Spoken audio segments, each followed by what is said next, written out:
All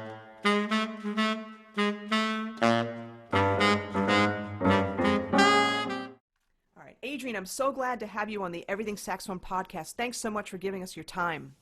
No, thank you for having me. You grew up in the mountains in Virginia. All right, Hmm. I want to dive into your performing experience and whatnot. When did you start playing saxophone, or when did you start playing whatever your first instrument was? And, what was that experience like? Saxophone was my first instrument. And, I got my first horn. I was 4 years old, and I went to a Kenny G concert, believe it or not. And my parents took me because all of the babysitters in my town were afraid of me. So they wouldn't take me that night. Apparently I had done something really bad. I don't know, but everybody was afraid of me. So my parents couldn't find a babysitter, and they took me with them. We had floor seats, and I sat on my dad's shoulders so I could be able to see the whole stage. And Kenny G was playing, and he stopped playing, and he said, I could have sworn I just saw a kid in my audience, and he started looking through the audience, and then the spotlight started going. And I'm looking too, because I'm like, there's another kid, there's somebody I could play with, so I'm doing this, and the spotlight stopped on me, and I'm like, oh, it's me.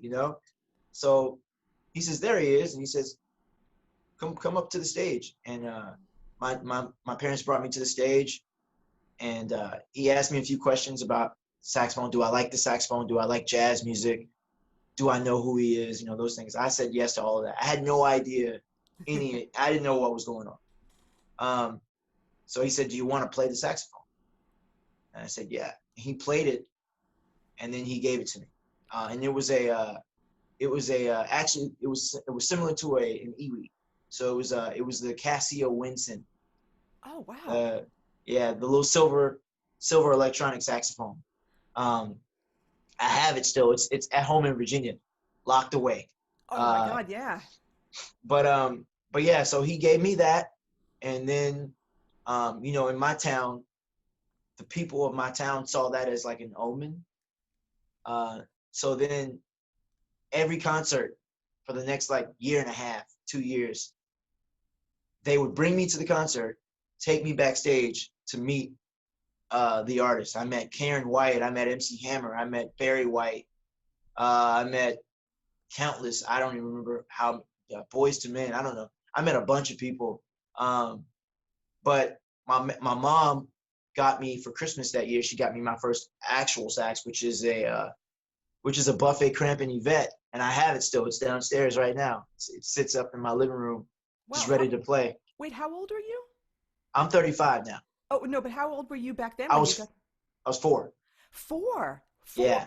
That's so young to get a saxophone. Yeah. So Kenny told my parents to wait until I got my permanent teeth, all of my permanent teeth, and then I could start playing. But of course, this wind synthesizer was like a toy for me, so I started trying to play it immediately. And then I got that sax. I still couldn't really play the real sax. I could barely hold it. Heavy. But the wind synth I could play. So then we moved to Charlotte. We moved to Charlotte when I was like 9 or 10, and I started band, and that's school band. But by that time, I already kind of had an understanding of the saxophone. I couldn't read music or anything, but I could play melodies, things, and so it was cool. And yeah, so I guess 5th grade was when I really started to delve into it. And then by the time I got to the 6th grade, 7th grade, I was playing gigs. So that was really cool. Whoa, whoa. All right, so Yeah. we got to unpack this. Hold on. Yeah. First of all, it's awesome that just the experience that you had and that your town like brought you to all these concerts and stuff like that, and you get to meet all these artists. Just the fact that you even Mm. remember all this stuff. I mean, you were really young. Most people can't even remember what they ate yesterday. Yeah, you know what I Yeah. mean? Yeah. I remember it was crazy. And the crazy part was I think the reason why I remember Kenny G so vividly is because it was such a significant part of my life. that moment was so significant, but also because at the time, our mailman was this white Jewish guy with big curly hair, right? So the whole time I'm there, I'm thinking that's the mailman. I'm like, that's our mail guy. And so then every time he would come to the door or he would come to the mailbox, I'd be like, Kenny G's outside, you know? So so I just remembered him because of that, but I do remember the experience. And most, like, I only remember 2 or 3 of the people that I met after that, as far as going to the concerts. Like, I remember meeting Karen White. I remember meeting MC Hammer. But I don't remember Barry, or I don't remember, certain other people. But yeah, that one was significant. So it's etched in my head. The funny thing, people they're gonna listen to this and be like, "Oh, we're gonna call our mailman Kenny G." Yeah. Yeah. It's gonna go viral. That would be awesome. Yeah, man. So, all right. So then, fast forward, you moved to Charlotte. What's really great is that your school had band at that age. You were in like 4th grade and stuff like that, which is great. A lot of schools don't tend not to do that in elementary school. So, and then a few years later, you're playing gigs. So did you study with private teachers, or were the teachers? I did. You did. Okay. So fifth grade I started actually playing, like, in school. In the 6th grade, I started playing with what here is called the African American Children's Theater. And we did a production of The Wiz. Oh, cool. And so the instructors or the mentors were local musicians. And there I met a musician named Michael Porter. Michael Porter was a jazz flautist and saxophonist here in Charlotte. And I met another one named James Curry, who's a classical saxophonist here in Charlotte. And I started studying with both of them separately. I started studying with them outside of school. So every day from 6th grade until high school, like, every day I had an after school something. I had something going on after school. It was lessons or a gig or whatever. And so eventually, once I started studying with Michael Porter and studying with James Curry, I started to get gigs because I could solo, I could improvise. And most of the time it was like I would go to the club, and during the set break for the band, they'd let me get up and play, a Kenny G solo or something, a song. I'd put on a track and I'd play, and that was my gig, and they'd pay me, to come in and kind of sit in. And then eventually I started sitting in with the bands and learning the set. And then that just kind of transformed into me being on the gig permanently. So by the time I was 14, I was playing, like, actual gigs, full-time gigs, and making my own money. It was great. Wow. Okay. So, let me unpack this a little bit more too, because Yeah. okay, so young age, you're playing in between sets, you're playing already with backing tracks. You talked about how you weren't into, like, reading music at first. You were basically playing by ear. Playing by ear, yeah. Were you still basically playing by ear at this point, or were you able to, like, read as well? I actually was playing by ear. I think I actually hid the fact that I couldn't read music until I was probably in the 10th grade. I read music, but I was just really bad at it. I was a terrible reader. And so I would just, instead of reading, I would just memorize what they gave us. And I made it all the way. I ended up in 6th grade, I ended up at an arts school here in Charlotte, which was great. And eventually I made it into, like, the lead chair in the jazz band and the lead chair in the concert band, but I couldn't read. Wow. So it was really funny because my friends, my colleagues who were the other sax players, would get really mad when I would make first chair because they knew I couldn't read. So eventually I ended up having to learn and prove that I could read. And I'm really glad that I did, instead of just kind of relying on my ear, because when you have to sight read something, that can be embarrassing if you can't read it. Yeah, So, well, especially now. But what's really interesting, I talk about this all the time too. You had that start, playing by ear, and I'm curious to know whether when you were ready to finally read, if it Yeah, got easy for you because you've had all this background knowledge and all this stuff, all this vocabulary in you, and so now you're yeah, looking at it and you're seeing, oh, that's what I've been playing all along. right. There's always that aha moment when things start to click. Um, but it's also kind of a double-edged sword because I had developed my ear so much.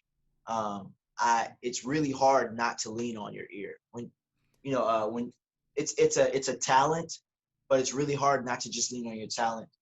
So, for example, if you're playing a song as a sax player, you get a song, a chart, and you recognize the song. Yeah, oh, I know this song. You tend to want to just play what you know, but usually there's some alterations in the melody or alterations in the rhythm or things like that, and so you have to be aware of that, and you have to actually stick to the paper. So that was one of my biggest challenges. Is like I'd see something like, oh, this is Birdland, I know it, and I try to play it the way I knew it because the way I knew it was Quincy Jones's version. So I would try to play that, and then I'd have to be like, oh, no, this is a different thing. Um, but yeah, so I mean, it helped. Playing by ear definitely helped expand my vocabulary, and I'm also really thankful for it because when I was coming up, I didn't really listen to a lot of sax players per se. I listened to vocalists Okay. to get my feel for my own voice or improvisation. I didn't want to sound like a saxophone. I wanted to sound like a vocal. So I listened to, I mean, of course I did listen to sax players. I mean, I idolized Kenny G. I idolized Dave Koz, Kirk Whalum, all those guys. And then later in life, uh, Bird and Cannonball. But before that, it was Luther Vandross and Anita Baker. Those were my two biggest influences. Okay, it's so interesting because I did not grow up listening to singers and stuff like that, and I Yeah. would listen to trumpet players because I also play trumpet, and Oh, uh, cool. yeah, and Oh, my I hate you for that. I hate you for that. I want to do that so bad.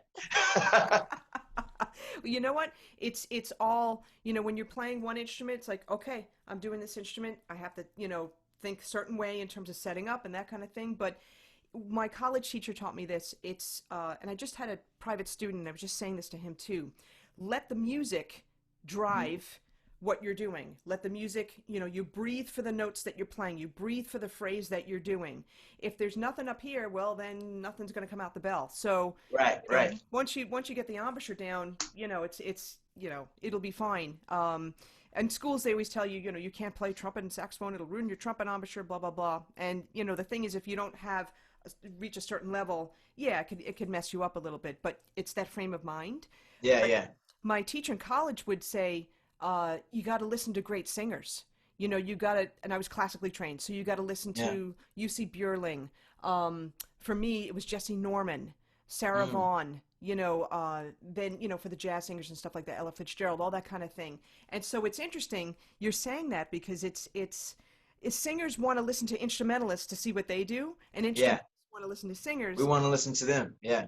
Yeah. Um, one of my good friends is comedian Tommy Davidson, the actor and comedian, and I met him.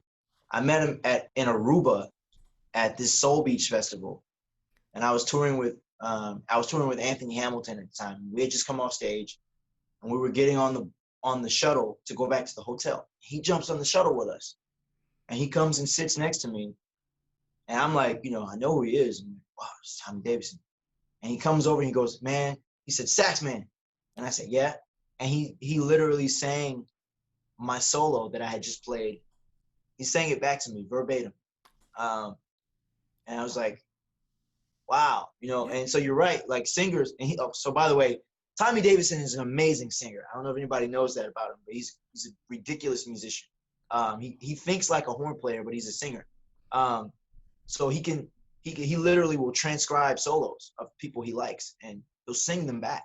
He'll scat them back to you, and it's like it's uncanny what he can do. But that was one of those examples of how vocalists, they look at us, and then horn players, we're looking at I mean, I look at vocalists, I look at guitar players. I love Pat Metheny and John Scofield. They're big influences. Earl Klugh is a huge influence on me. So yeah, I'm always just trying to look for something different. I don't want to be one of those kids. In college, we ran into a lot of those kids who were doppelgangers of Bird or Coltrane or Cannonball or somebody. And I was like, I don't want to be a doppelganger of Kenny G. I don't want to be a doppelganger of Dave Koz. I want to kind of take what I learned from them and then expand it. And also, as a professional musician, as an entertainer, the bebop stuff is great, but most people can't do what Tommy did. Most people can't come and sing your solo back to you unless it's catchy. Then they will come and sing it to you. And most of the time, what's catchy is the vocal line, is what appears to be a vocal line. And so when I figured that out, I said, I want to start listening more to vocalists. And that's when I started like listening to, Luther and Anita and those people. Now, let's also talk about this too. Most Yeah. people, in the audience, most of them are not musicians, or they may have taken an instrument when they were younger, if it's like a jazz show and something like that, which is awesome. But if it's like a vocal line, right, then and if it's catchy. So talk a little bit more like that, a little bit more about that. Yeah. So I like to use references when I talk about things like this. So do you know the movies, the Harry Potter series? Oh, right? Or the books? I'm a super fan, yeah. Okay. I'm not a super fan, but I like the movies because I've never read the books, but I loved the movies because I immediately saw a connection. And this is going to sound weird, but I saw a connection between the magic world and the music world. So I refer to people who aren't performers or aren't professional musicians as muggles. Oh, that's so funny. That's so funny. Oh my God. And it's not a derogatory term, so I'm not calling you guys anything bad if you're not musical. I'm just saying a muggle in the music world is the same as in the magic world. You just don't see behind the veil. You don't see what's going on behind the veil. And so when you're dealing with, but the thing is, the muggles are the ones who keep the world going. They keep the music world going. Other musicians aren't the ones paying it. It's the muggles who are paying the bills. So you got to cater to the muggles. And when you go do a show, the muggles aren't going to, they're not going to remember if you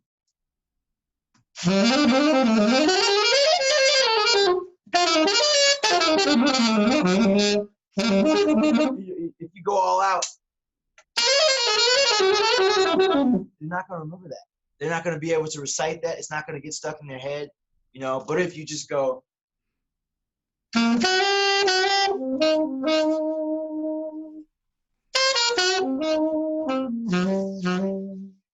they will be able to sing that back. And they'll sing it all the way home. And then when they get home, it's going to bother them so much that they're going to go and download the record so they can listen to it again, so they can get it out of their head. And, so that's what they look for, most of the muggles. Some of the hard jazz lovers will appreciate the fast, flowy, crazy, mental stuff.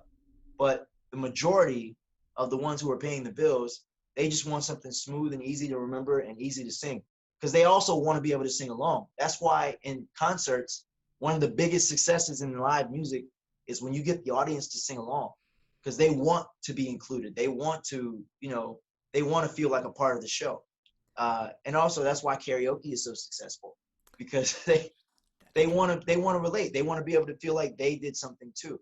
And so that's why it's important to cater to the muggle. The muggle is the one who makes the world go round. So no disrespect to anybody. I'm just using the term muggle as a term of endearment. Yes, and this is a great analogy. I am a super, super Harry Potter fan. I didn't know about Harry Potter until some of my teaching colleagues said, "Oh, have you ever read the Harry Potter books?" I'm like, "No." Oh yeah. And then I started. I'm like, "Oh my God, this is good." And then when the movies came out, I don't dress in the robes or anything like that. But my only problem with the Harry Potter thing is I hated the idea. First of all, I don't like series where I have to wait to see it. And so I was like, I guess I could have just read the books. But when the movies came out, I'll go see the movie, and then they'd be like, okay, to be continued. I'd be like, what?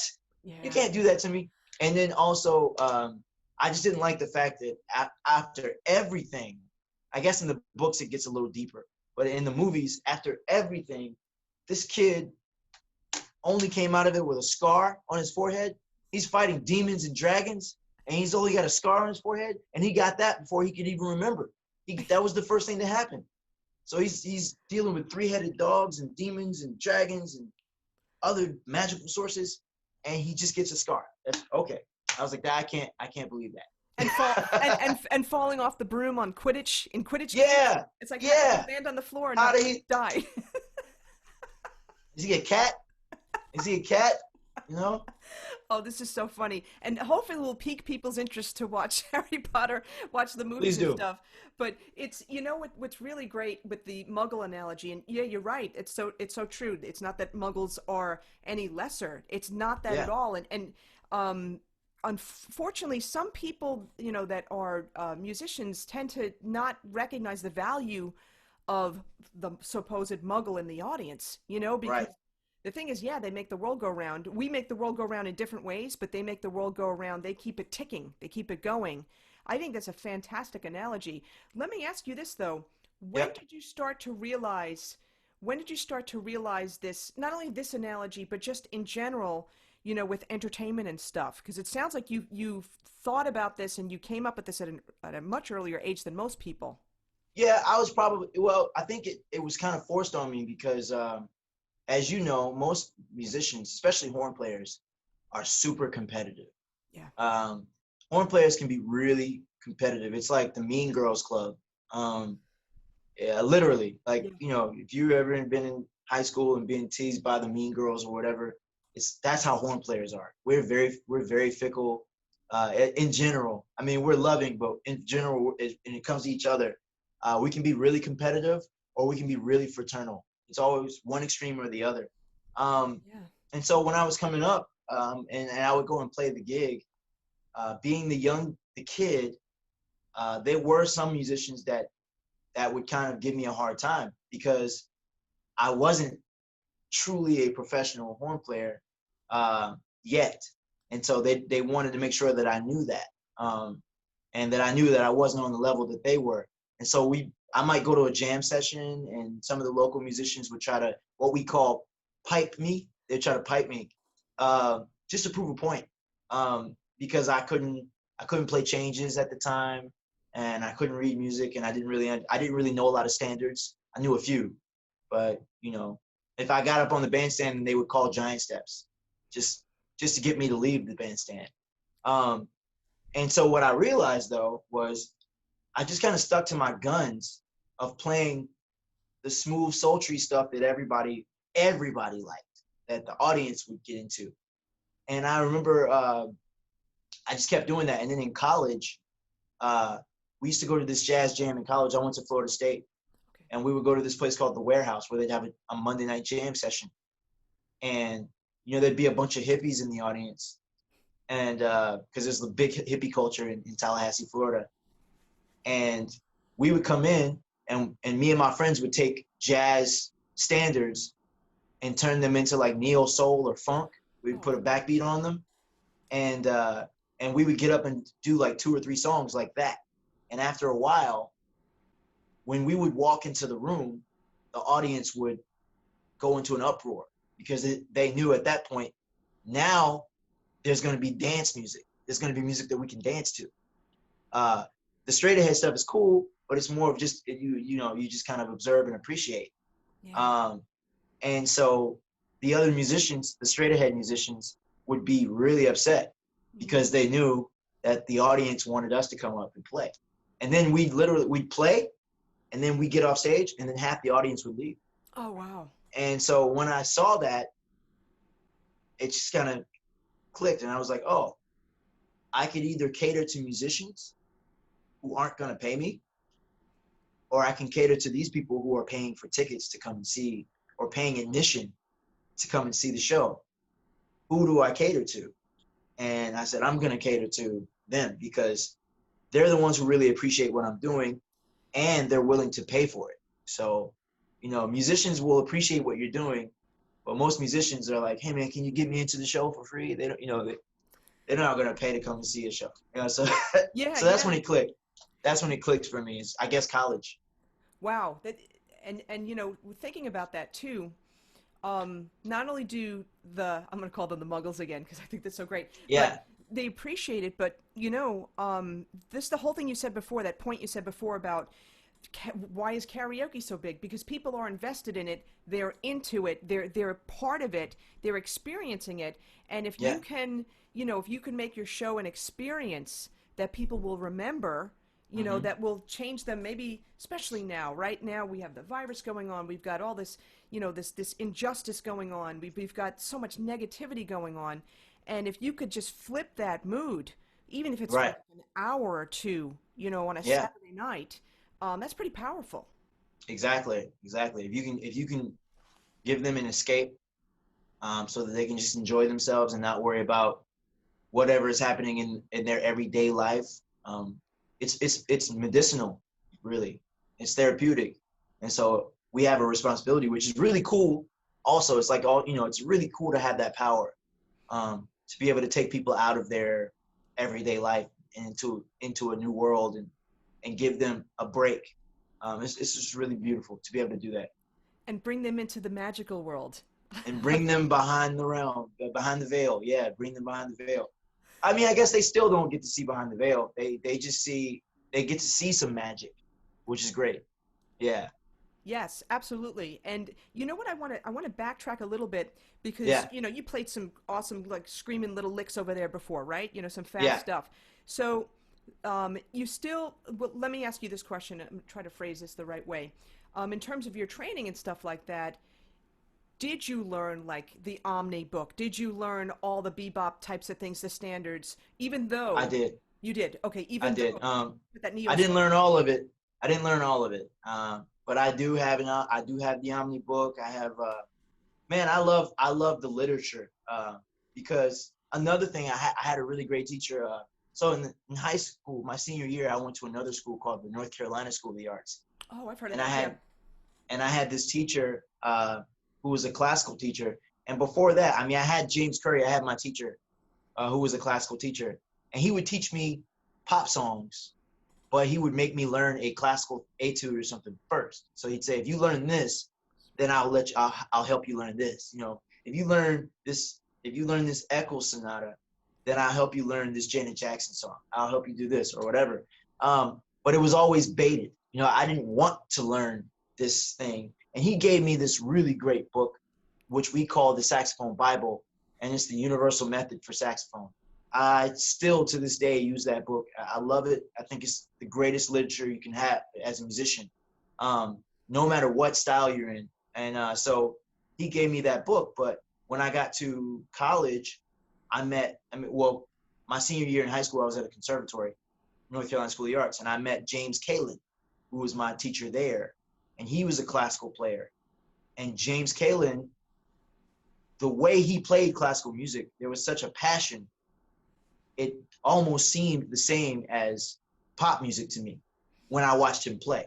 And so he got me excited about playing classical music. I'd never wanted to play classical music before that.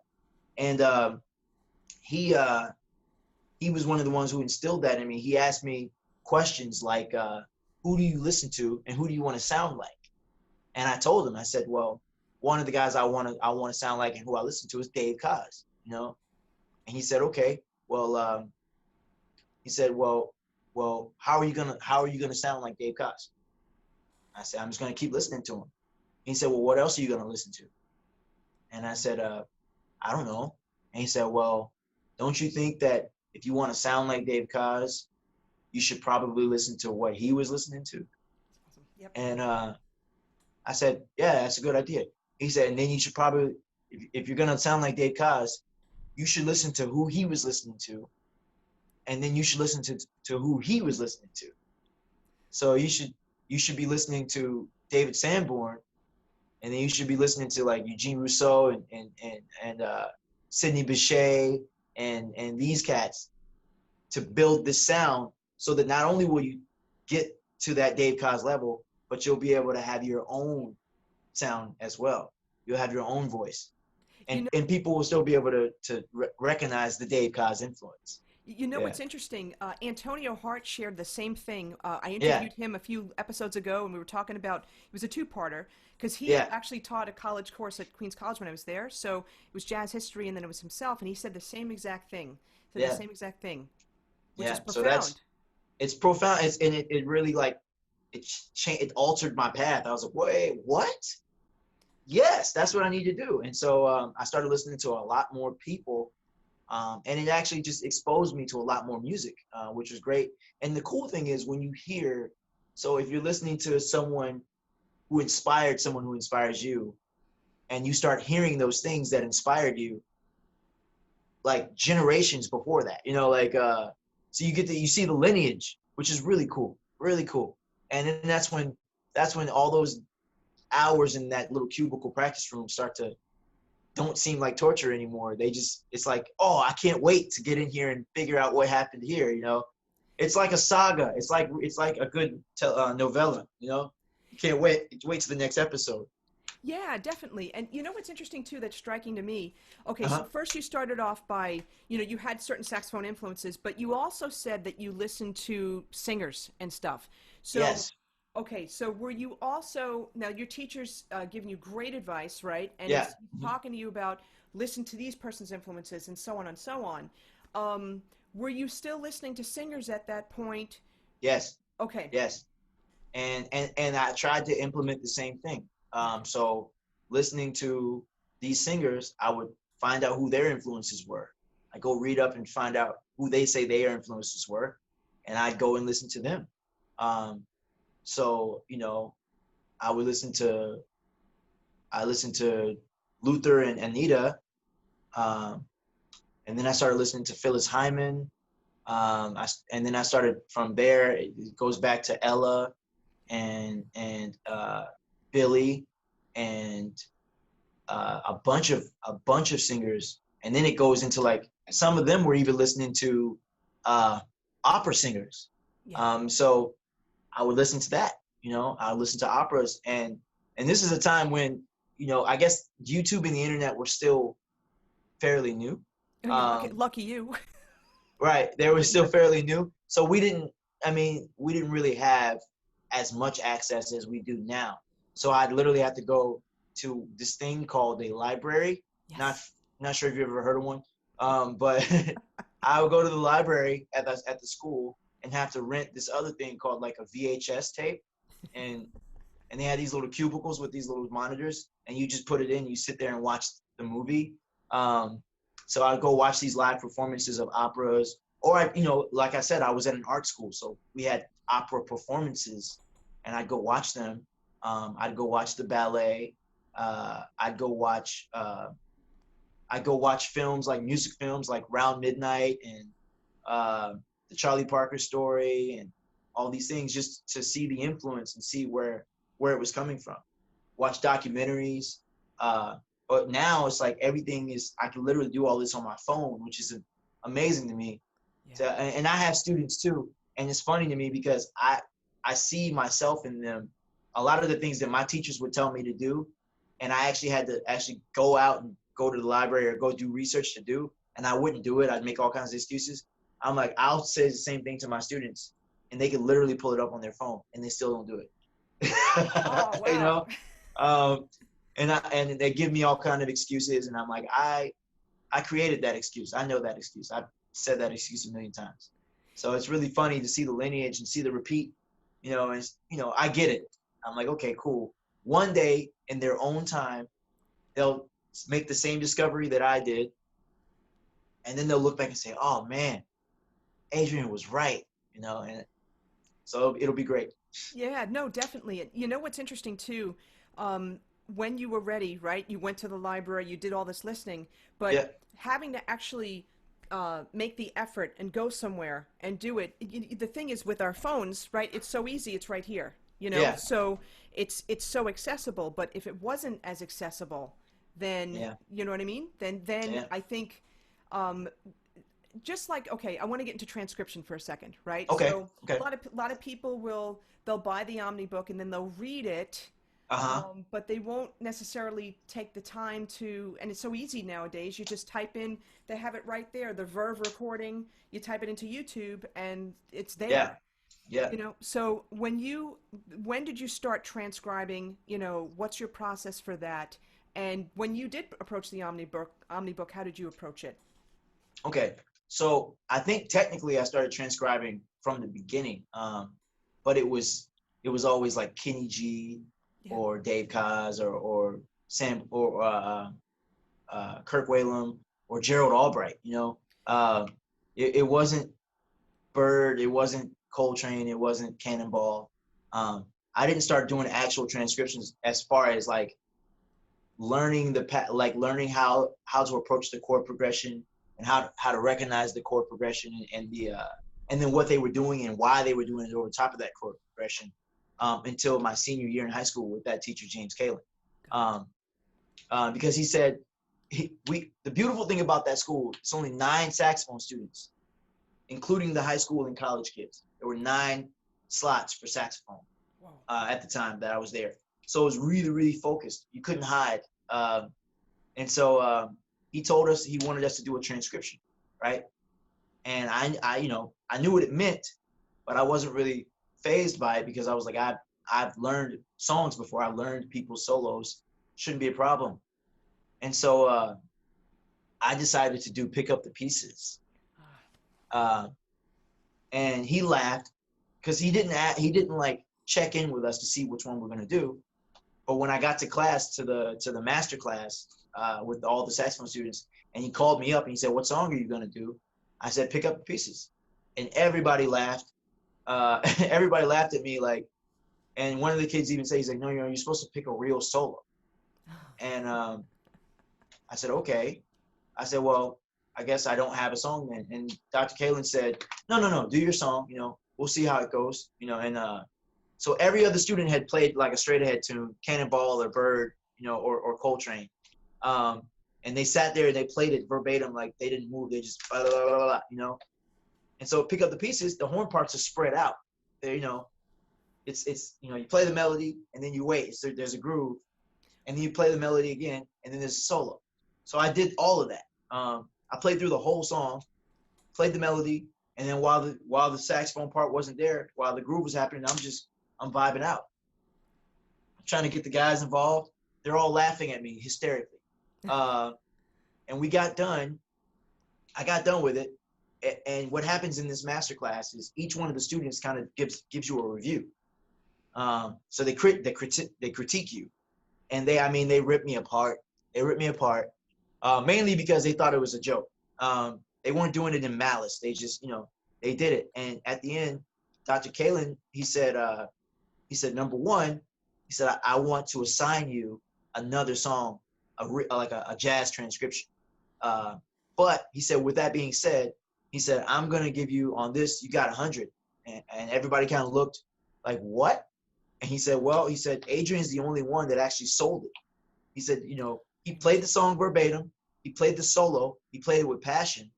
And he was actually into it. He said, nobody else in the room was into this transcription.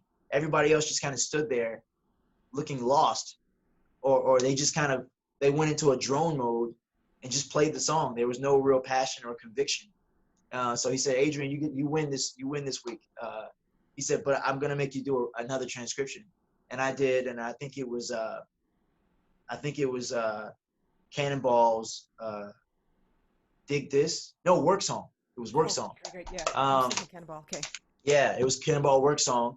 And then when I got into college, there were more transcriptions. So yeah, that was when I really started to get into transcribing, per se, as a real method of learning, like how to play on changes and learning vocabulary. Okay, cool. And when you're doing the transcribing, obviously it's by ear. Are you also, okay, you're transcribing the solo, the melody, all that kind of thing. You're also transcribing the chord changes as well? I usually don't. I usually cheat. I usually go and look them up and look up the chord changes. but I have a lot of tools. I use a lot of tools. The amazing slowdowner. Yep. Sometimes if I'm home, I use Audacity. Or I have a couple of apps on my iPad that I can use to slow down. And I like them because not only can you slow down, you can actually loop certain sections of the song while it's slowed down or sped up or whatever. And so I have methods. So I'll slow it way down to like maybe 40% of what it is, and I'll play along with that and try to learn it. And then eventually I'll just keep ticking it up. I'll do sections at that 40%, and then do another section and another section till I have a big chunk of it. And then I'll take that section and I'll get it all the way up to like maybe 120% or 140%. Oh, wow. And I'll play it that way, and then go back to 100% and try to play it. And by that time, the other beauty of it is this. I don't want to be that guy when I transcribe something. I hate reading it. I hate sitting there with something in my face to read it. So by doing this and doing the sections over and over again, I like to implement some of the things that people use. Athletes use these exercises called suicides, right? And what they do is, like, let's say you got yard lines. You run from the goal to the 10 and then back. And then the next time you run from the goal to the 20 and then back, and 10 and then to the 30 and back to the goal. And by the time you're done, you've run to the 50-yard line or the 60-yard line or the 70-yard line and back. And at that time, every yard line before that, you've done that many times. So if you're at the 70-yard line, you've literally played the 10-yard line 70 times, or 60 times or whatever. And so by doing that, you're implementing muscle memory and you're putting it in your brain. So by the time you're done, you shouldn't need the sheet. You should actually, and that's the thing, is I think that most students don't really appreciate is you want to actually know this stuff. It's not just, you don't want to parrot it. You don't want to be a parrot. You want to actually know it and be able to appreciate it. Because then, I can't tell you how many times I've played all blues, and no matter how many times I play it, I always do this. I always quote. The first thing I do is quote Cannonball. Ba-da-da-da, ba-ba-da, ba-ba-da, ba-ba-da, ba-ba-ba-ba. And when I do that, everybody in the room, hey, they notice it, no matter where I am. And I mean, I could be in Paris, I could be in Russia, I could be anywhere. If I do that, everybody in the room acknowledges it, and then I get just that much more respect as a musician and as an artist, because they know that I've actually taken the time to listen to the song. So, I mean, you don't want to just be a parrot. You want to be able to really feel this and understand where it is and where it's coming from. Now, some people would ask, okay, wait, hold on. You're saying you don't want us to be a parrot, but on the same token, you're quoting. Yeah. So some people may be confused. Well, what's the difference between quoting and being a parrot? Right. So quoting, so being a parrot means if you're just parroting something, let's say somebody says, hey, let's play all blues, but let's play it in a different key. Or let's play it in a different style. Let's play it in funk. If you're parroting, you're literally just going to go.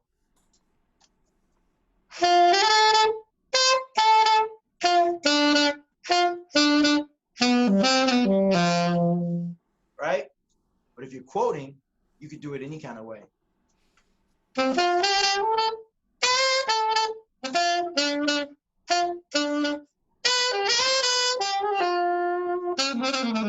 No, you could add your own flavor to it.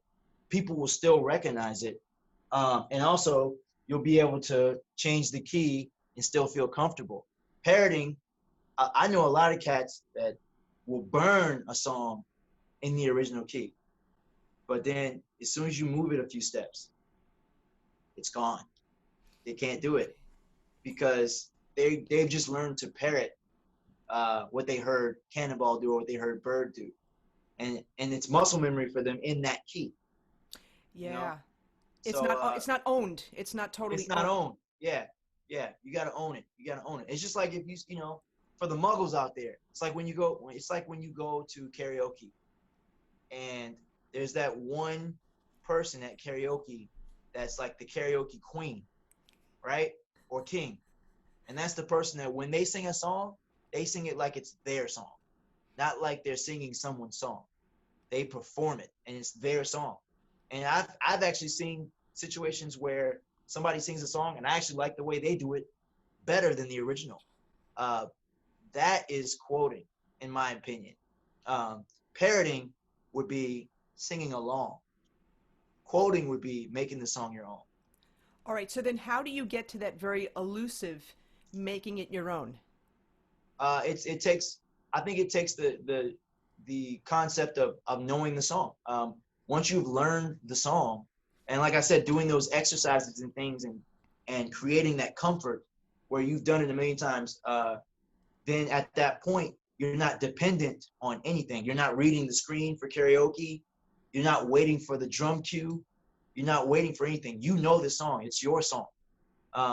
That's when you get to that elusive step where you're making it your own. And also at that point, you'll feel more comfortable adding your own seasonings. It's like cooking. You read the recipe, you try it a few times, and after a while, you're going to start adding your own. Once you've been successful with that recipe a few times, then you start adding your own ingredients and your own flavoring to it, and you make it your own secret recipe. Like nobody makes peach cobbler like you, because you've done it a certain way and you have a secret sauce that you put in it that nobody else does, but you didn't create peach cobbler, like it's not your thing. So, but it is your peach cobbler. So that's when you get to that elusive status. Yeah, and what's interesting, this is a great conversation. What's really interesting about this too, the way you make things, what you're saying, the way you make things your own too, so your own as well, based on your own experiences too, all the people you've listened to. One of the first things you said was that I wasn't really listening to all these saxophone players because I didn't want to be associated with being like, playing saxophone like this person. I wanted to be my own person, my own self. Yeah. And I think that has a big part to it too. Oh yeah. There are some musicians, especially in like the New Orleans area, where I think they don't even, like, there are some trumpet players that grew up not even listening to other trumpet players. They only listened to other sax players and singers. And then later in life, once they developed their skill, then they started listening to trumpet players because they didn't want to be scarred with sounding like, there's how many trumpet players in New Orleans? But it's the same concept, and after a while, I was listening to sax players, of course, because that was my instrument, but I wasn't really as obsessed with them as I was with vocals. And also because, like I said, like I would watch things like if there was a party at my house or a cookout or a family reunion and they put on the records, one of my uncles might put on a Don Pullen record or Count Basie record or Duke Ellington or Charlie Parker or Coltrane or Brecker or anybody. Trying to think, I have a bunch of them down. What's his name? I have a bunch of his records downstairs. It's on the tip of my tongue. But one of my uncles could put one of those records on, and people would still be kind of enjoying themselves and doing whatever. But when he put on a vocal artist like Luther or Anita or somebody else like that, or Michael or anybody, then all of a sudden everybody go, "Oh, that's my jam," and then they'd actually acknowledge the music. And so that's what made me kind of focus on vocalists, because I was like, okay, the Muggles relate to vocals. That's where they are. So I need to be there. I'm not a singer, but I need to be there. I need to be able to reach that point in their mind and open them up to it. And so that's where that all came from. So what you're saying, in a way, it's two things. I've been told this also by people that, family and friends and that kind of thing, they like to listen to vocalists better than instrumentalists because they can relate to vocalists because they're singing words and people relate to words, right? Okay. Yeah. But what you're maybe also saying is that you want to relate to the Muggles, so to speak, in Yeah. a vocal kind of way with your playing, so that your Yeah. playing is, it sounds like you're singing certain words through what you're doing. Well, I think that yes, but so to speak on what you just said, I don't think that they're relating to the vocalist because of the words or because of the lyrics. They're just relating to vocals because it's something they can do. They Right. can they can sing along with that, which is why as a saxophonist, if I play a cover of a vocal song, people immediately, I can literally play two instrumental songs back to back and then one on this side and put a cover of a popular vocal song in the middle. Guaranteed, if I'm playing a club gig, guaranteed the reaction is going to be for that song in the middle. That's the vocal song. Even though I'm playing it as an instrumental, they're going to react to that because they recognize it and they can sing along. Even if you took if you took as a social experiment, if you took a vocal song and had somebody re-record it just scatting, just vocally scatting it, people are going to recognize the song. They're going to know it, and so they're relating to the actual vocal. And the cool thing is the saxophone is one of the closest things to the vocal, which is why it's hard to mimic on keyboards or anything else. And so we have this opportunity here. Saxophone, I think trombone and guitar or violin are the three closest to vocals. And so yeah, when I noticed that and I started kind of really thinking about it, that's what they relate to is just the fact that it's a vocal. So it's something that they resonate with because they can do it. So I wanted to make them comfortable enough to where they wanted to sing my stuff, or sing my sound. So my songs, when I'm writing, I'm always trying to create something that's friendly to that concept, where it's going to get stuck in their head and then they're going to want to sing it. And they'll sing along to a point where they want to support and they want to get the songs. They like the song. And this is actually great because this leads into, your writing process, your composition Yeah. process. And it sounds like you start with a melody. Yeah. I start with a melody most of the time. Sometimes it's a chord progression, but most of the time it's a melodic thing because at the end of the day, like I said, when I'm writing, mostly I'm writing to cater. So I want people to want to listen, or and I don't want it to be something where they're listening because they like me. I want them to really just like the song and be able to. I want it to resonate with them. And melodies tend to resonate with people on a different level, and so that's where it starts. And also rhythm too, though. Wouldn't you think people are just Oh, of course, yeah. of course. But in my experience, rhythm, there's a whole nother level of people that rhythm is the thing that they resonate to, which is great.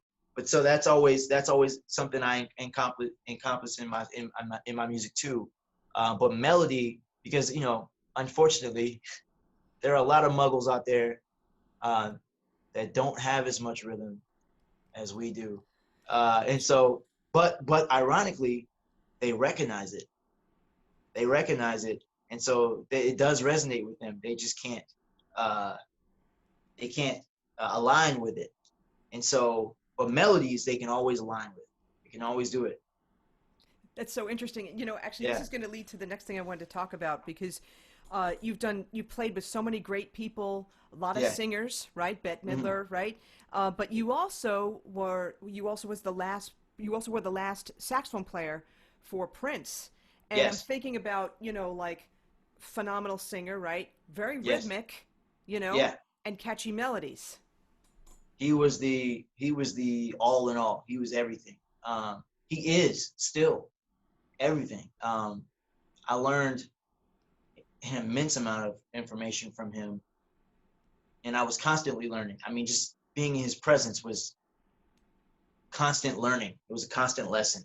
Watching him move, watching him create, creating with him, his mindset about business and about music and about the fans and everything was just, unbelievable. I was just so incredibly lucky and blessed to actually be able to experience that firsthand and be at his side and be able to create with him. I mean, every day I'm thankful for that. Every day. What was one, if you could even name one, but what was the biggest thing, you know, concept or whatever that you learned from working with Prince? Wow. So before Prince, I had kind of accepted. I liked being the sideman per se, because I was kind of jaded about the industry. I didn't want to be an artist at all, because I watched how the industry would treat artists, and I didn't particularly like it. I'm very petty, so so I didn't like it, and I didn't want to be a part of that. And I also didn't like having to, like, you know, struggle with having people learn my music or earning their respect and things like that. So what I learned is when I was playing for other people, all I had to do was show up and do my job and do it well, and then go home and get paid. And I liked that. I liked the fact that I could play music and be paid for it, and still going home and play video games and not have to worry about any real responsibilities. Being an artist is hard, especially an up and coming artist, because you still have to earn your peers' respect. You have to earn the respect of the industry. People don't treat you the same. You know, like, they don't want to pay for your band to come. They're only going to pay for you. And then they're going to hire a local band. And this local band, if they don't know who you are, they may learn your music, but it's not the same as, like, for example, this would never happen. But let's say, for example, Kenny G's coming to do a show, and I'm the opener, right? If it's the house band, if the band is the house band that they hired, they're going to spend a lot more time on Kenny G's music than they are on my music, just because they know him and they respect him, you know? Also, it goes back to that whole thing we talked about earlier with playing by ear. If they see the song list and they say, oh, okay, this kid's doing a lot of covers. I know that song. I know that song. I know that song. I don't have to listen to his versions of it. I already know it. You know, they do those things. And so I was very jaded, because that was constantly happening to me, where I wasn't really getting the respect of my peers, of the bands that I was playing with, and things like that as an artist. And then, you know, I couldn't get my stuff on the radio, and, you know, there was always something. It was too aggressive, or it was too this, or it was too urban, or, you know, you put a rap in your song, this is smooth jazz or whatever. And so I said, okay, I don't want to do that anymore. I just want to be the Maceo Parker to somebody's James Brown. Mm. And then this whole Prince opportunity came, and I spent 3 years being the Maceo. I literally came in after Maceo. So I started being the Maceo, and there were a lot of us. There was a horn section, big one, 11 pieces. It was practically a big band. And over 3 years, it kind of started to deteriorate to 6 pieces, and then 4 pieces, and then just me. And once we got to that point is when I really started to get really close to him, where he would literally invite me to Paisley Park, and I think we're going to do a recording, and we would go to the movies. And then I'd go back to my hotel, and I'd have a flight home the next morning. Wow. And, you know, like, so at that point, I felt like we were becoming friends, and we were, you know, getting closer. And he would open up and talk to me about, like, selling records and things. And one day he asked me, this is actually the last conversation we had. He asked me why I wasn't putting out more records. I had put out a record in 2009, and I stopped after that. And I was constantly writing, but I was writing with the mindset of selling this music to other artists, because I didn't want to be an artist. And so he asked me, you know, why aren't you putting out music? You know, and at the time we were selling the Hit and Run Phase 2 album. And he said, I know you're doing shows, you know, and you can sell you're selling the Hit and Run Phase 2 albums at the shows as a distributor, but why aren't you putting out records? You know, and I said, well, I don't really want to be an artist, man. I'm cool being the Maceo to your James Brown. And I thought that would flatter him, but it actually made him really upset with me, to a point where I thought I was just probably going to be the last time I came to Paisley. But he said, yeah. He said, that's cool. He said, but James is dead. What's Maceo doing now? And I thought about it. I said, yeah, he's playing. He's doing his own shows. And he said, exactly. He said, look, he said, you know, you'll always have a place here, but you owe it to yourself and to your audience to be an artist and to be putting out music just like I do. He said, everybody here is an artist, and I thought that was really important because he always acknowledged his band. He never treated us as the band. We were always treated as equals to him. So he was a part of the band. And so he made sure that I understood that I was an artist and that I owed it to myself and to my audience to be putting out music. And I think the last thing he said was, sometimes you have to take a leap for yourself. And and I went home, and of course I was already writing all this music for, to give to people, to my colleagues like, Marcus Anderson and PK Jackson and those guys, and Kim Waters. I wanted to sell my music to them. But I started looking at all the songs. I started putting together a list, of songs that were pretty much ready. And I was like, you know what, maybe I'll put out an album. And we were in the process of doing like this little solo piano and microphone tour where he had started doing it. And then he wanted to do these after shows with myself and Mono Neon, the bass player. And the first one was supposed to be Atlanta. And that Atlanta show got postponed. And then he came and did it, but he was sick. He was under the weather. So he told us not to come. He said, we're not going to do the after party. I'm just going to, I literally was at the airport and I couldn't print my ticket. So I had to call and be like, what happened? And they're like, well, yeah, we're canceling. And so I talked to him and he said, yeah, I'm not going to do the after show. Just stay home, enjoy your time at home. I'll see you back at Paisley. And that's when that whole airplane emergency landing thing happened. And then like maybe 2 weeks later, he was gone. And so all I could think about was that last conversation we had in person. Oh my God. And I had this list of my songs that I was, preparing. And I finally started working on the last one, which was Leap. I called it Leap because of that conversation. And one of the other things we talked about in that conversation was, the reason why I wasn't putting out music is because I said every time I put out something, the radio industry kind of shuns me for it. They say I'm too aggressive or I'm too urban. And so the smooth jazz stations won't play it because it's too aggressive or urban. And the urban stations won't play it because it's too jazzy. So I just gave up. I said, I don't want to fight, And he said, put it out anyway. He said, if they don't put it out, we'll put it out, And so so that's what I did. I put out the record. I knew it was going to be too urban. My radio promoter even told me, he said, this is going to go over some people's heads, but let's do it. And Leap, the title song, went to like number 26 on Billboard. And I was super surprised because I was like, how does that happen? So that was a success, and I owe it all to Prince. Wow. What a great, profound, what a great story. And yeah.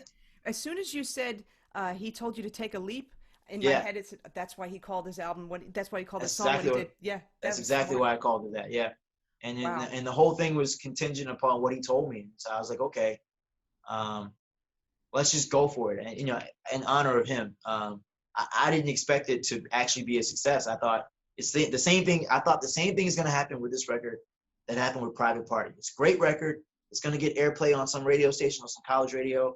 But syndicated radio won't pick it up, and nobody will really give me the time of day. But still, Prince told me to do it. I'm going to do it. And I did it, and it just kind of, everything started to fall in place, and people started listening. So it was great. That's awesome. And I'm curious. Okay, you put out the album. That's great.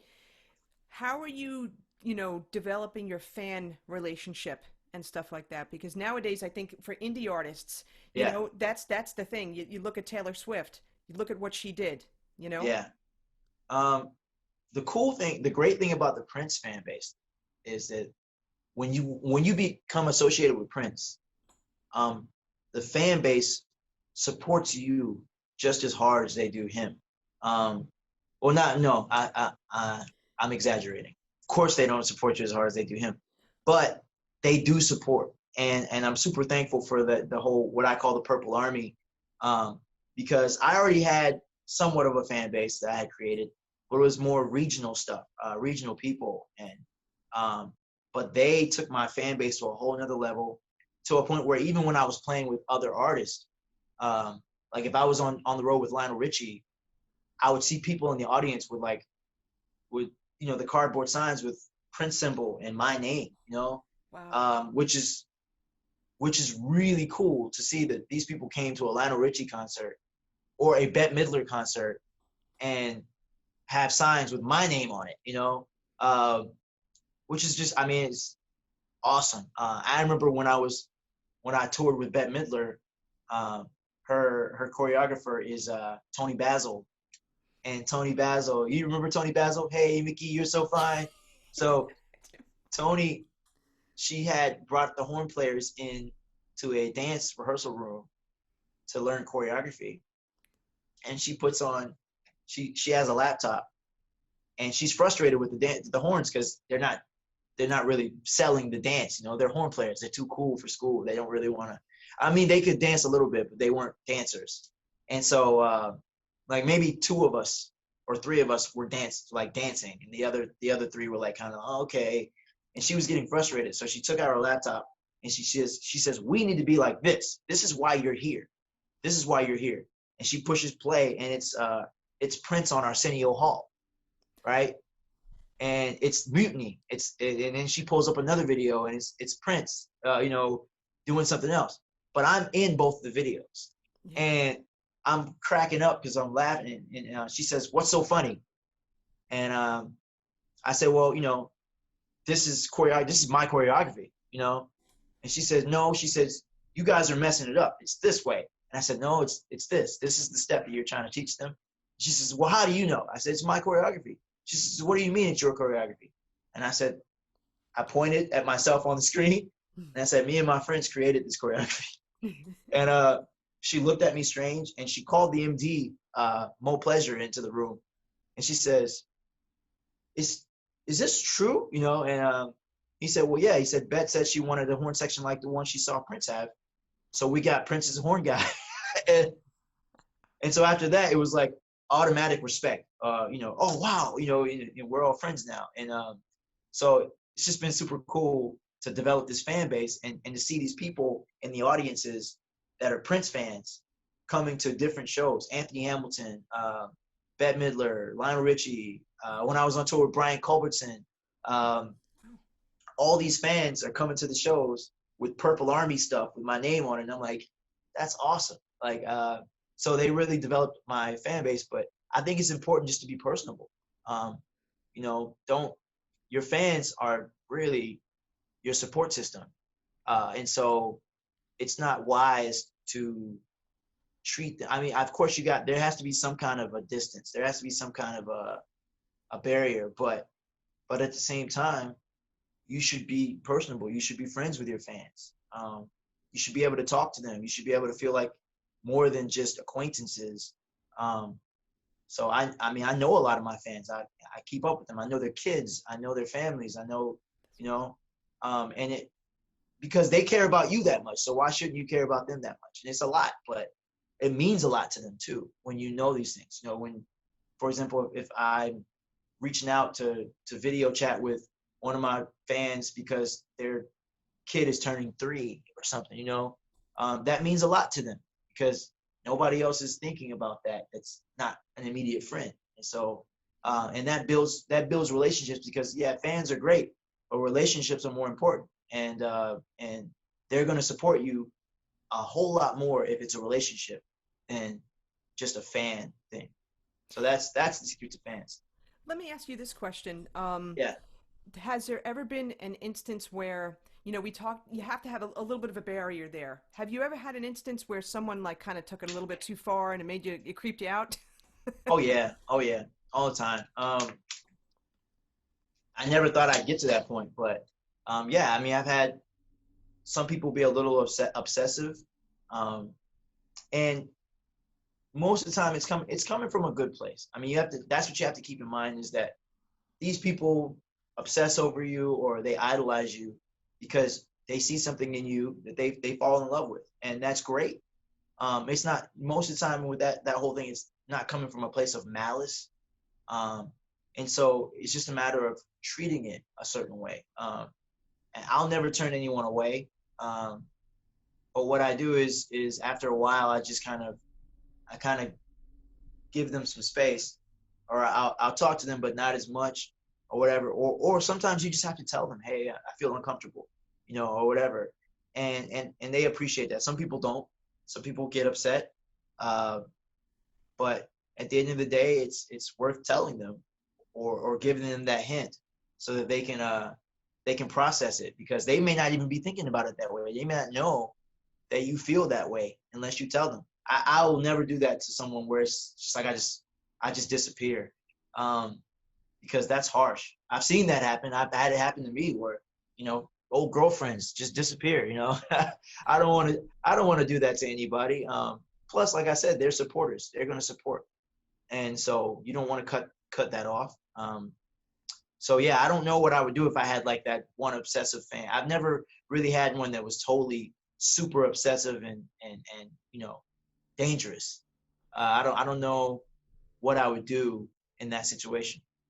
Like even I'm still weird. It's in my contract. Like when I do shows, when I do festivals, my contract says they have to provide security for me. And I still don't understand that, because I'm like, why do I need security? I know why I need security, but in the back of my head, I'm like, that's too much, but it's necessary. Yeah, yeah. No, thank you for sharing that. That's so Yeah, awesome. And I have to ask this too, and it's not a sidetrack, because you mentioned, performing with Bette Midler and stuff like that. And yeah. I forgot some of the other singers, but so, what was that experience like? I love Bette Midler. I mean, she's got an Mm, incredible, incredible voice. So, yeah, this is going like full circle with, listening to singers from the very yeah, beginning. And now yeah. you're performing with, like top level singers. So what was that experience like? Bet was super fun, and it was a different experience because I had spent the last 3 years or so performing with Prince, and with Prince, every show is different. Um, it's a big smorgasbord of show, and he has so many songs. I mean, Bet has a lot of songs too, but Prince's catalog is so massive that what we could play 3 nights and still not cover all his hits. Um, and then even if we did, we could go back that fourth night and play a few more of those play those same hits, and it'd be a different show. Um, with Bet, it was more of a theater thing. So she's a perfectionist, and she wants the show exactly how she wants it, and that's what we did. And so if you went to the show in New York, it was the same show that we did in LA, Okay. um, to a T. I mean, there were a few, like her jokes and things might change, but the musical numbers were the same. The only thing that changed was when she would do an encore, she would pick a song that she liked, or a cover song that she liked, and she'd come out and sing it. That was different. But I'm really thankful for my time doing musical theater in school, because it taught me how to work in that environment. But I got to be honest, after playing with Prince, it drove me crazy, I was going to ask because you. Yeah, I was going it to drove ask me you. crazy because I was like, I want to play. I want to like do something different. And for 4 months, because of rehearsals, we were playing the same thing over and over again. Um, and it's funny because there's this one part in the show where she has to do a wardrobe change after we do. She does the whole thing from Hocus Pocus, the movie. Okay, So yeah. she does "I Put a Spell on You," and it's a pretty funky tune. And at the end, she walks off stage left, and she goes immediately into a wardrobe change, and we have to provide music in between that and the next set, right? But they only really need 40 seconds because the wardrobe change is so fast, because she's got people back there putting it on her. So it's like 45 seconds. And so the band and we came up with doing this James Brown jam. And Okay. it's literally it's 1, 2, 3, 4. And we go to the 4, and I take a solo over the 4. And then the trombone player takes a solo over the 4. And then we do a lick. And it was so funky and so cool that we begged her to give us more time. We're like, just let us play a full song. That way you can take your time getting dressed and whatnot, and you don't have to worry about anything. Just give us 2 minutes, you know? And she was like, no, Oh, no. wow. And so we would literally, so for 3 months, I mean, I love the show. Like I said, I learned a lot from Bette. But for 3 months, every day, I looked forward to that 45 seconds. That's all I wanted was that 45 seconds. That was my breath, you know? And then during that tour is when Prince got invited to play at the White House. And they called me, and I was like, I'm on the road, but I'll come hang out. I didn't go to the White House. Side note, I'm terrified of the White House. I'll never go to the White House. I don't care who the president is. If they want to see me play, they can come see me play. I'm not going to the White House. I'm terrified. Why? That's the biggest target in the world, number one. Oh, got it. Okay. And okay. and number two is I don't care who the president is. If something were to go down, which it probably wouldn't, but if something were to go down, and they start, you know, whatever happens and terrorists and whatnot, I'm gonna do whatever I have to do to survive. So if they take the president into some secret wall or something, and the terrorists are like, "Hey, where is he?" or "I'm gonna kill you," I'm gonna say he's in there. They took him in that wall. They took him in there. There's a hidden wall right there. I'm not doing anything to save anybody but me or my mama. Okay, so yeah, I don't want to be put in that position where I like all over the news like saxophonist betrays the president or I don't know. Treason. Yeah, treason. Because I'll do it. I mean, that's why I can't be in the military. Because if I'm a prisoner of war, I'm telling everything. I don't care. The only allegiance I have is to my mama. I don't owe this country anything. So that's so funny. But yeah. Wouldn't you be afraid to? I grew up in New York, and New York Yeah. to me is a huge target. So I'm surprised you're not afraid to perform in New York. I'm not afraid to perform in New York. I've never been to the Twin Towers. Okay. I've never been, and I haven't even been to the new ones. The new towers, I won't go. I'm scared. I haven't been to the Pentagon. Won't go. There are just certain places. So I went to DC when they played, but I went to the after parties. I didn't go to the White House. And that's where I saw Prince, and we talked, and he brought me up to play. And afterwards, he asked me, when I was gonna be done with Bette, and I told him. And literally, like the week I got done with the tour with Bette, I got called back to Paisley Park, which is great. And that's when we started working on the new record and working with Mono Neon and everything. And it was just a breath of fresh air because at this point, we're not even doing the songs. We're doing all new music and experimental jazz, and everything was great. Cool. And actually, this is going to lead into Yeah. some of the stuff that you're doing right now, during the pandemic. I mean, there are some shows going on, but not really, Yeah. So a lot of things are online. And talk a little bit about, aside from your 2017 release of Leap, right? Mhm. Okay. Mhm. So, new projects since then, projects that are happening right now. Talk to us about Right. that. I'm currently, I was in the process of releasing another record. I wanted to release it in 2020. I'll probably wait till 2021. I did release the single. It's called Lover. I released it in March, and it's been getting airplay everywhere, watercolors, and everywhere else. I'm super thankful for that. But the album will also be called Lover. But in the meantime, I've been doing live stream performances. I've been just kind of been on Zoom with my friends.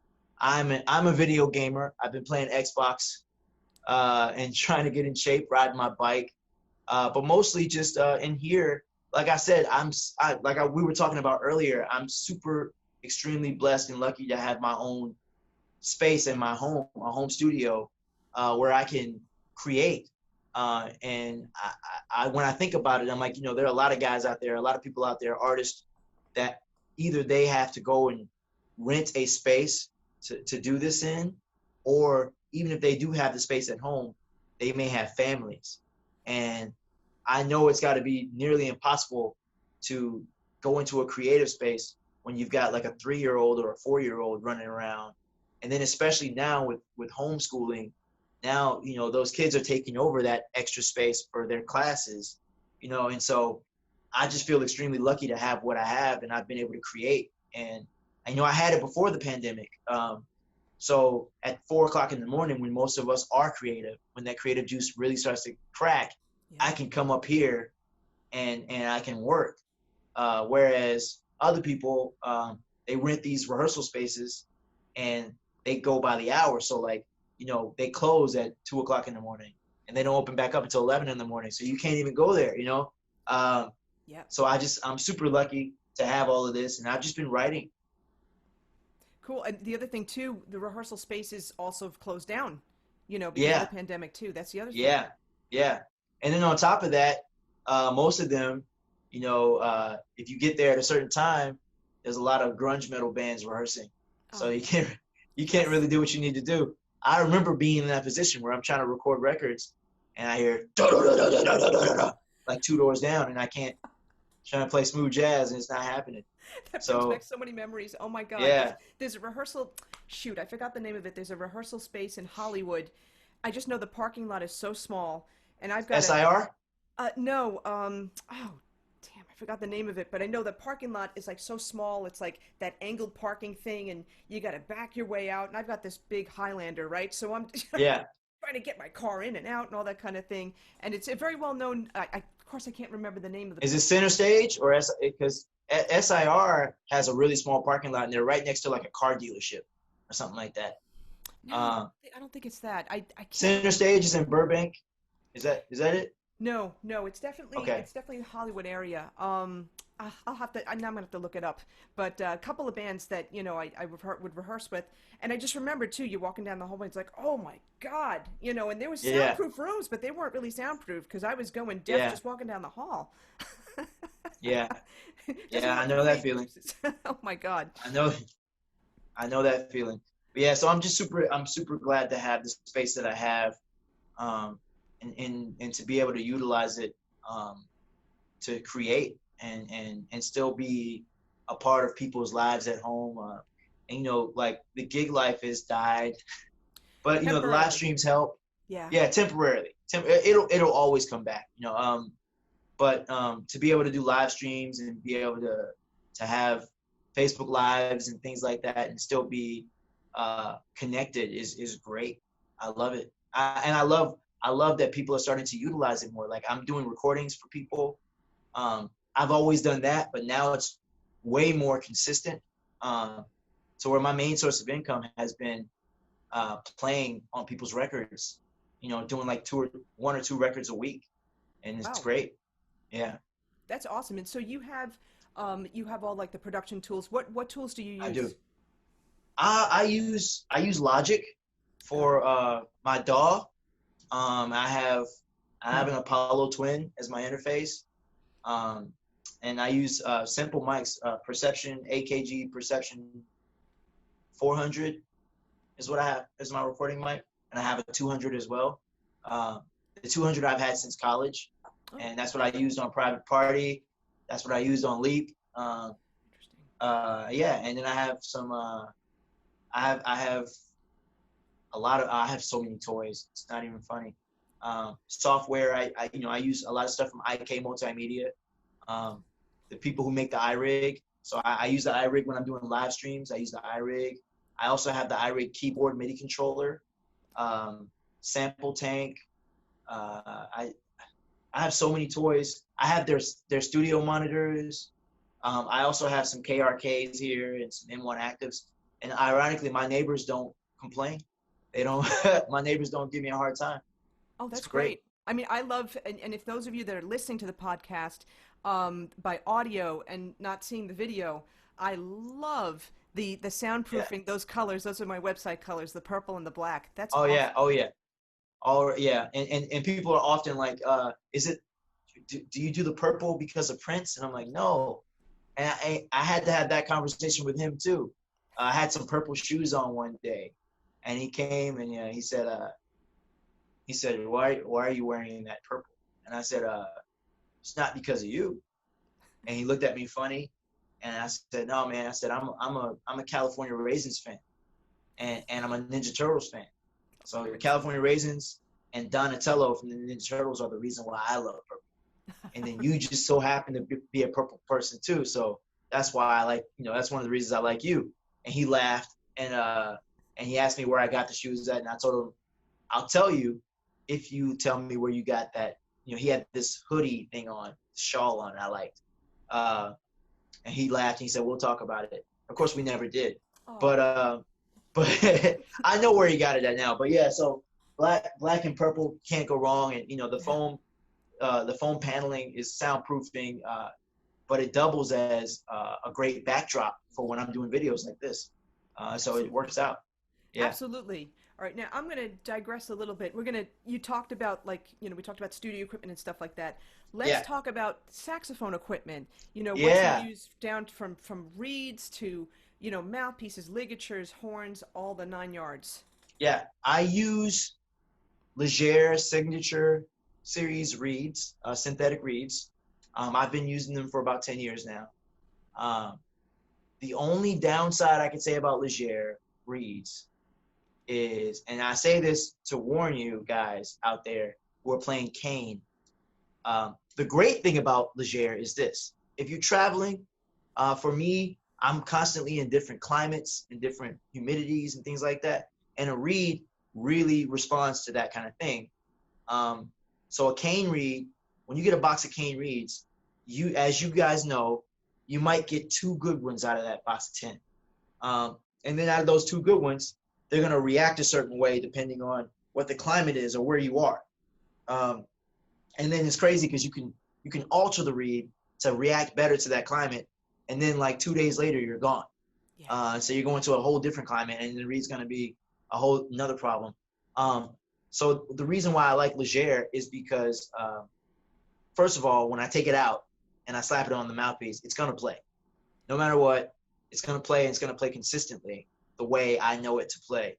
No matter what the climate is or the humidity, all that. One Leger reed costs you about the same as a box of cane reeds, but you know that reed's going to play. That's true. And that reed's going to outlast the majority of the reeds in your box of cane reeds, which is great. Now, like I said, the downside is once I started playing Leger Signature synthetics, I have a hard time playing cane now. I can't really play cane reeds anymore. So you just want to be wary of that. But other than that, they're great. As far as mouthpieces, I am a huge Theo Wani fan. I've been working with Theo Wani for some years now. I love everything they put out. Mainly, and they actually made me my own signature piece. Oh, cool. I don't have it up here right now. It's in my case, but it's a acrylic purple see-through piece. Oh, cool! And they called it the A+ special. My nickname is A+.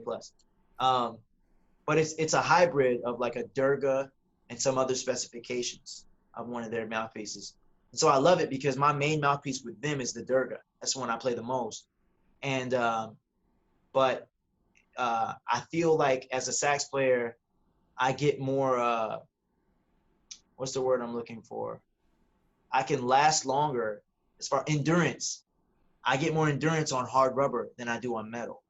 And so the cool thing about the piece that they made me is it feels like a Durga. It plays like a Durga. It sounds like a Durga, hard metal, but it feels like a hard rubber piece. So I get more endurance out of it, and I can play for hours. I don't really have to I don't get fatigued, and really I don't really feel fatigue on any of the Theo Wanis. But after with Prince especially, we were playing 8-hour days. Like we'd be at rehearsals for 8 hours, and so after a while, it doesn't matter what mouthpiece you're playing, you're gonna be tired. Yeah, so I really like my piece because I can play as long as I want, as hard as I want, and I don't get tired.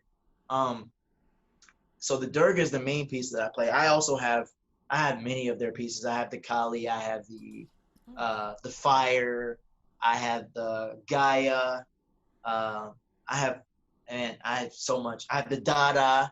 Oh wow, okay, yeah, some older stuff, yeah. Yeah, I literally could pull out, I could open this drawer here and there's lots of Theo Wani pieces because I just love their stuff so much. And also because even if I'm not playing it, back before the pandemic, I would have friends come through town, and I would take them and let them try them, and see if they liked anything. That's cool. I also have that was somebody gifted me with a hang on, let me grab it. A Lawton. Oh, I used to use the Lawtons. Tenor. Yeah, somebody gifted me with this Lawton 10-star double B mouthpiece, which I thought would be impossible to play, but I love it. Oh, interesting. I love it. Super open, but I love this piece. So I love that one. And another reason why I like Theo Wani as an endorser is because they don't really reprimand you for being honest about everything. So, there are so many pieces out there now, not just the Owani, but there's so much stuff out there now to try, and a lot of it is really, really good.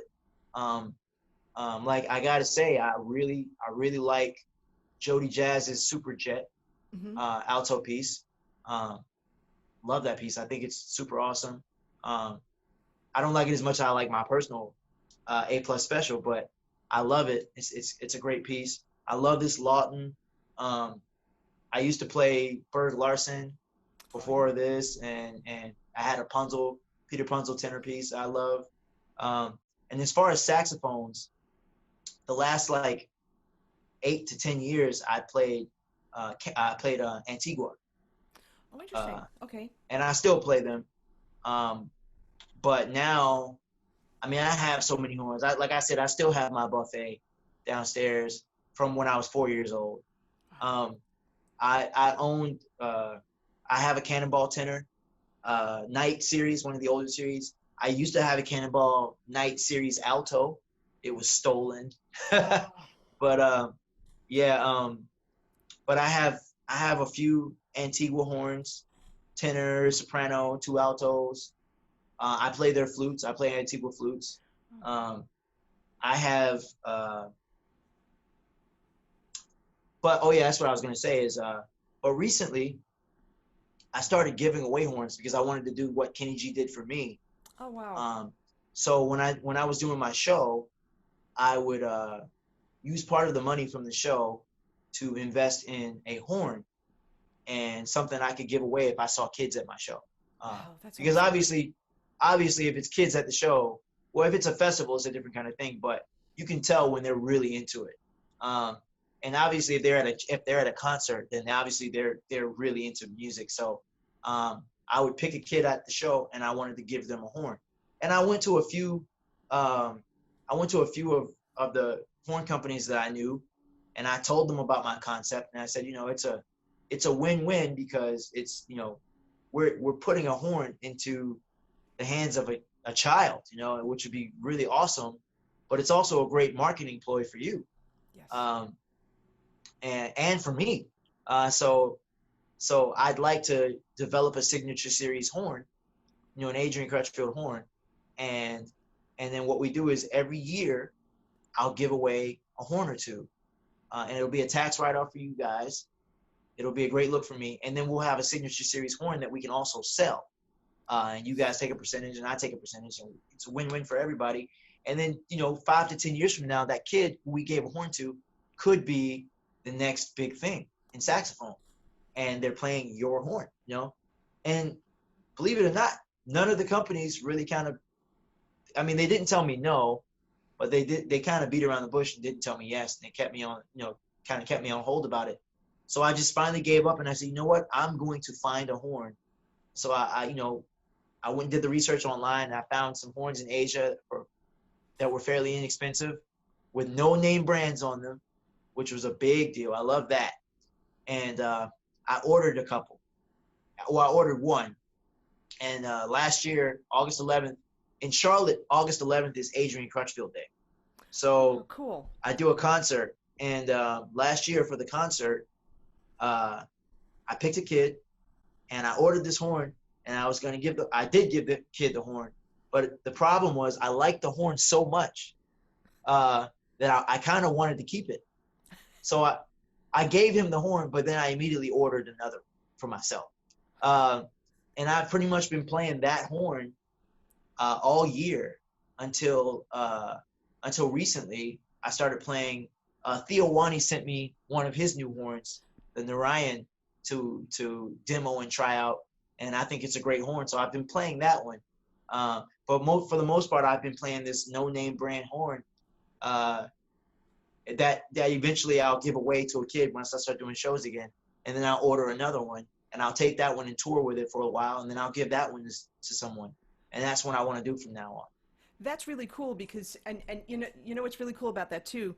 You played on the horn, so it's going to have significance. It's going to have value, right? Right, right. And I applaud you for your business acumen, you know, because it's not business in a bad way. It's actually, it is a win-win for everybody. It's a win-win for everybody. Yeah. The idea came from, so not Theowani, Antigua came to me, and they made the suggestion about our future business deals, meaning from now on, we'll let you keep the horns you have because they have significant value. Like, I played these horns with Prince and Bette Midler and Lionel Ritchie, whatever. But from now on, if we give you a horn to play, you keep it. They wanted to do what's similar to what the military band does. As far as my understanding is, the military band, you get a horn, they lease you a horn for the year, and you play that horn, and they take care of it. They do all the repairs, whatever. And at the end of the year, you turn that horn in, and you can lease another horn, or you could lease the same model, but you still have to turn in your horn. So Antigua wanted to start doing that with their artists. They wanted to have a selection of horns that they had in stock just for artists to lease and play with for the year, and then turn them in. And so when they came to me with that notion, I said, that's a really great idea, but instead of me turning the horn in every year, why don't we do something where I can give it away to a kid who really needs it? And you can use it as a tax write-off. I can use it as a marketing thing. And this kid gets a horn, that a really good horn that he might not have, or she might not have been able to get, single parent households or whatever. Right. Right. And, they didn't really want to do it. And so I said, okay, I'll do it myself. And so that's where it came from. Yeah. That's awesome. That's, again, great business acumen. And neck strap. Do you use any particular type of neck strap or no? I use, most of the time I'm using whatever neck strap I can find. But I really like, have you heard of the Dante Straps? No, I haven't. Give me 1 second. I'm going to go get mine so you can see it, because that's the only way to really explain it. So this is the Dante Strap. And as you can see, it's just super flashy. Yeah, I did notice that in like your some of the photos and stuff like that, Facebook Live and stuff like that. Thinking, what kind of strap is that? All right. Yeah. So these are Dante Straps.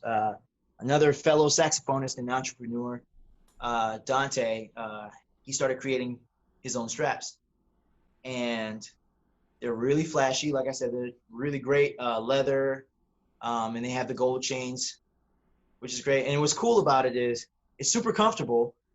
It's super comfortable to play with. It looks great. But as a sax player, you know this, and all you sax players out there listening know this.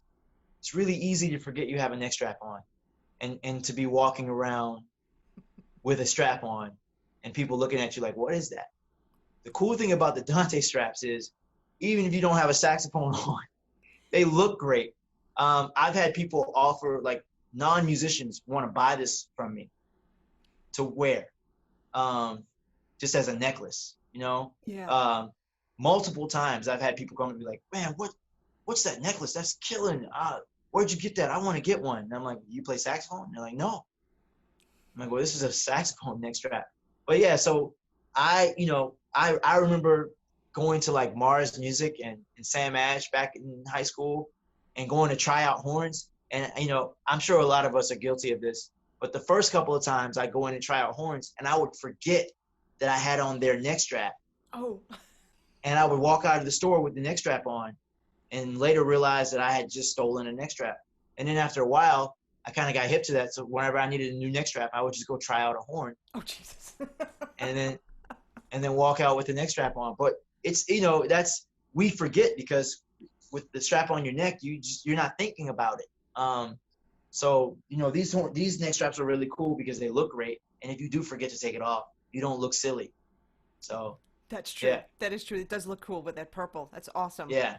Yeah. All right. Now I'm going to ask you. I want to ask you a couple more questions before you go. And again, thank you so much for No problem. your time and everything. This was really a lot of fun. Yeah. Okay. If there was one exercise, or is there one exercise that you do, every day that you practice, without fail? Is there one exercise that you would recommend to everybody that you feel, just you need to do every day? Oh man. That's that's an awesome question. There's so many. If I had to pick one, I think it would be long tones. And how? Um, How do you approach long tones? it's almost like meditation. Um, so it serves multiple purposes. One is that, yeah, I'll go find somewhere quiet. Obviously here, 'cause I have my own space. But if you don't have your own space, find somewhere quiet where you can literally just sit by yourself, even if it has to be a closet or something like that, um, and sit and just spend time with your horn. The long tones, what they do is they open you up, and I know this is going to sound corny, but they allow you to physically resonate with your instrument. Um, people underestimate that, but like I especially do it when I get a new instrument because I want to get to know the instrument. Um, and what that does is when you're playing these long tones, the vibration of the instrument, it's just like a bat. Bats see via vibration sometimes, and so you're going to be able to kind of mentally see the inside of this horn by doing these long tones, and you're going to learn, what works with this horn, what doesn't work, how it resonates, how it projects. Um, you might also even be able to learn the tuning of the horn. Like if there are some notes that might be a little out of tune, you can adjust. You're going to learn how the altissimo performs by doing these long tones. You're going to learn how your mouthpiece fits on the neck of this horn. You're going to learn what notes are sticky, what pads need to be replaced. And also, like I said, it's a form of meditation. Calms you, it slows your heart rate, and allows you to relax so that when your kid has basically made your hair fall out for half of the day, you can take some time to yourself and just breathe. And so that's why I would recommend long tones. But I would also say, there's this thing that I talk about in my master classes called virtual practice. And virtual practicing means, I'm sure half of you, if not most of you, don't have 3 to 4 hours a day to work on saxophone, especially if you're on the move. And for me, when I was traveling, I literally had to be learning songs on the go, like on the plane. And I can't take my sax out and practice on the plane or in the hotel. So oftentimes it's literally just my hands. And once you get to a certain point with your instrument, certain things will be second nature to where you can kind of, I often think about, you remember the movie Mo Better Blues? Yeah. Yeah. So Bleak would literally just be sitting there doing this and humming the solo that he wanted to play. That's virtual practice.